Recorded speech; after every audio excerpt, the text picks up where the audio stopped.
descubriremos el rostro de la mujer que suspira intensamente en esa, como llamamos nosotros, cortinilla.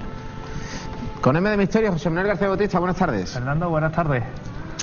Esos tornillos, esa tuerca, ¿qué pasa? ¿Que estaban dentro de una piedra que tenía cuántos años? Pues un mínimo de 100.000 años, un máximo de 500.000 años. Una piedra que estaba, evidentemente eso sirve para ilustrar un poco la historia de los Hoppers. No tiene nada que ver los con Hoppers. Lo que... Se habla de los Hoppers como si fuera un equipo de la NBA, pero no. ¿Qué son los Hoppers? No son los Hoppers de Boston, los Hoppers son objetos fuera de tiempo, objetos que son imposibles. ¿Y por qué son objetos fuera de tiempo u objetos imposibles? Sencillo, Fernando, porque por lo que contienen o por lo que representan, en principio se datan en una época y se descubran en otra muy posterior, con lo cual no concuerda, digamos, la modernidad que representan con lo que en teoría es. Vamos a empezar a ver algunos Hoppers, algunos objetos fuera de tiempo, y vamos a empezar quizás con, yo lo ilustro con que lo que era el sueño del hombre desde siempre ha sido volar, y precisamente esas imágenes lo que nos muestran son aviones, pequeñas figurillas de aviones encontradas en Bolivia y Perú, en oro, aerodinámicamente perfectos, que representan lo que podrían ser aviones hoy en día y que técnicamente, de hacer una maqueta real, volarían, que es lo bueno, y está datada en 2500 años antes de Cristo. Lo que tenemos es un pájaro, que también es una maqueta encontrada en una tumba egipcia de Saqqara, y precisamente es otra de esos raros Hoppers, de esos raros maquetas, aviones, que técnicamente podrían volar, se comporta como un aeroplano. El problema que hay es que el vuelo no estaba todavía ni tan siquiera planteado. Lo que tenemos a continuación es precisamente el candelabro de Paracas, un objeto en una planicie que da un acantilado, precisamente en Paracas, y que solo es visto desde el aire. Pero Fernando, ¿quién en aquella época, en el año 5000 o en el año 3500, 5000 antes de Cristo, podía concebir ese candelabro gigantesco para verlo solo exclusivamente desde el aire? Os podemos ir un poco más al norte y nos encontramos con las pistas de Nazca, las famosas pistas que desde el aire simplemente se ven esos dibujos que estamos viendo, dibujos de representaciones. ¿Y no puede ser eso fruto de la casualidad? No, es hecho con el hombre, con un propósito, con unas líneas claramente identificatorias, ángulos de 90 grados que en la naturaleza no se da. ¿Lo que intentas decirnos es que ya en aquella época había quien volaba? Sí. ¿O simplemente se dibujaba en el suelo para que los dioses desde arriba lo pudieran ver? Posiblemente, pero estos dibujos tienen la particularidad de que están dictados desde el aire, o sea, corrigiendo las trayectorias de esos dibujos precisamente desde el aire. ¿Y cómo volaban? Hay una explicación lógica a todo ello, hay una explicación lógica y racional. Demuestran de todo. Mira, por ejemplo, otra cosa curiosa, los mapas de Piri Reis, del almirante turco. Esto es curioso porque precisamente se encuentran en el Museo de Topkapi en el año 1949 y representan a la Tierra en un mapa que coincidiría geográficamente con lo que representamos hoy, pero en una época anterior, en una época que podríamos calificar como del año 15.000 antes de Cristo. ¿Y por qué lo sabemos? Porque representa el continente antártico precisamente sin los hielos que la cubren, algo que no ha sido hasta hace bien poco. Este mapa que tenemos en 3 dimensiones se descubre en Rusia, un mapa en 3 dimensiones perfecto de las llanuras de las estepas siberianas. 120 millones de años en teoría su antigüedad.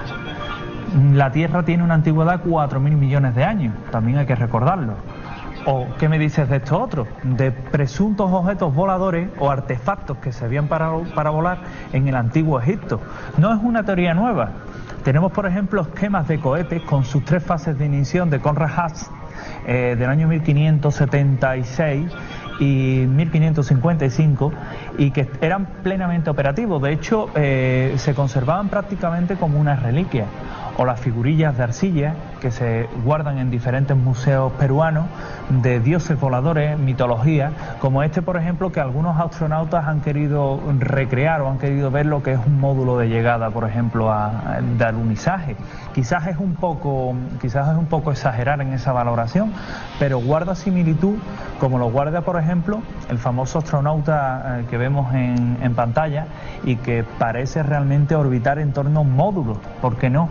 Esto lo vimos la semana pasada y es también considerado un OPAR, porque curiosamente figura derecha e izquierda representan igualmente un astronauta, por supuesto fuera de tiempo. ¿Es posible, no es posible? Yo creo que es cuando menos es curioso. ¿Qué queremos decir con todo esto, Fernando?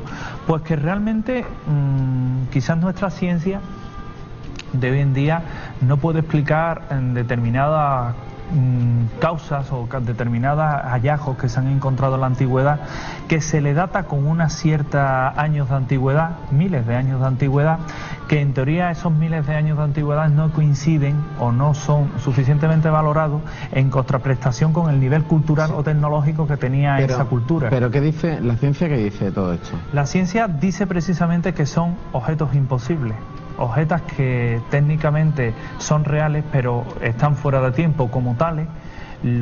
Trata de explicar. ¿Eso puede significar que ha existido, o mejor dicho, que existió otra humanidad antes que nosotros? Esa es una pregunta muy inteligente, hombre, Fernando. Claro, porque si son objetos imposibles porque estarían fuera de tiempo, de época, hay que pensar o a que había más desarrollo intelectual del que en principio queremos, y ojo, porque hay muchas teorías, sobre todo en torno al mundo egipcio, que apuntan a que ahí había gente de otros planetas, ¿no? Justamente, sí. Hablaremos algún día de Egipto, que yo sé que es un tema que fascina a muchos de ustedes. Hay una curiosa teoría sobre lo que acabas de comentar. De hecho, hay hallazgos, hay papiros, el papiro Tutmosis III en el que habla de ovnis. La mayoría de las imágenes que hemos visto vienen de Egipto. Sí. Y hay precisamente en Egipto, lo vamos a ver en imágenes. Y las matemáticas cómo se aplican a las pinturas, a las pirámides, etcétera, etcétera. O cómo se construyeron las pirámides, por ejemplo. Eso. O las matemáticas contenidas en el interior de las pirámides. No es sencillo. Sí te digo, por ejemplo, que la ciencia actual no sabe explicar los taladros encontrados precisamente en parte de los monumentos egipcios.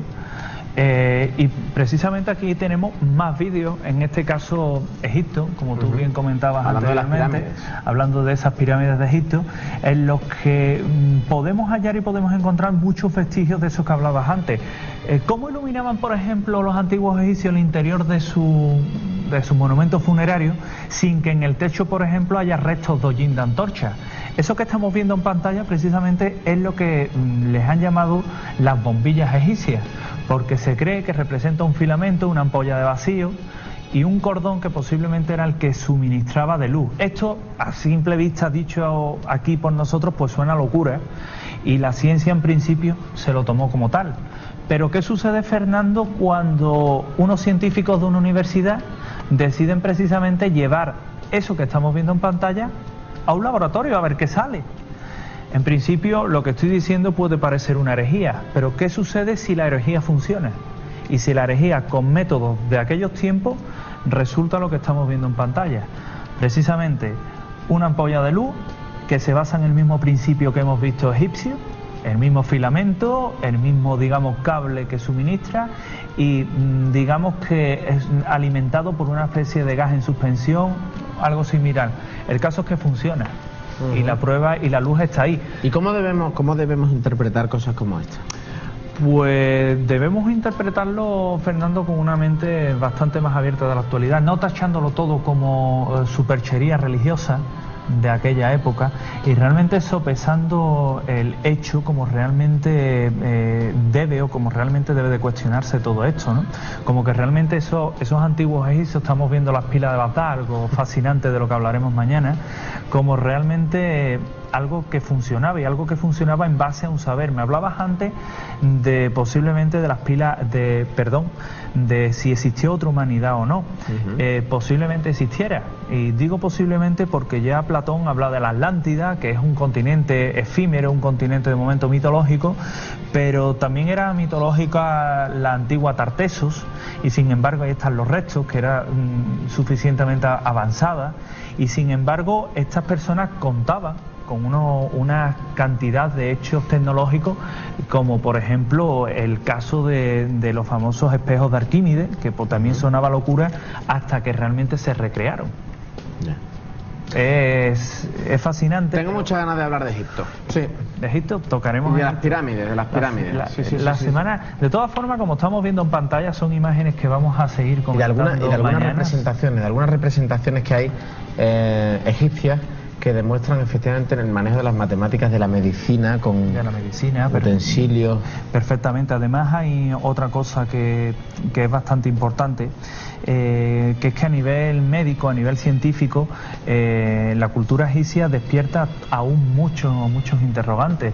Te comentaba antes el tema de cómo se construyó las pirámides. Hay una teoría, una curiosa teoría, en la que dice que las piedras que forman esa pirámide, que si lo alineáramos podría llegar de aquí a China en una altura de 1,5 metros, todas las piedras que contiene la gran pirámide de Keops, pues hay quien dice que incluso los antiguos egipcios concibieron lo que eran los bloques de piedra de la gran pirámide de forma artificial. O sea, que realmente estaremos hablando de no piedras traídas de una cantera, sino piedra hecha artificialmente tipo hormigón, tipo cemento. Solo una teoría que dicen unos entendidos en esto. Pero dentro de esos mismos bloques de cemento, de piedra, vamos a hablar propiamente, hay un científico, Davidovich, que encuentra, partiendo uno de ellos, restos de pelo, restos de uñas. Si realmente en las pirámides la piedra fuera piedra maciza traída de una cantera, no tenía por qué estar esos restos orgánicos dentro. Eso solo puede estar dentro si la piedra es artificial. Entonces, nos perdemos. Es un interrogante. Bueno, ya hablaremos de hecho. Rápidamente, recomendaciones bibliográficas.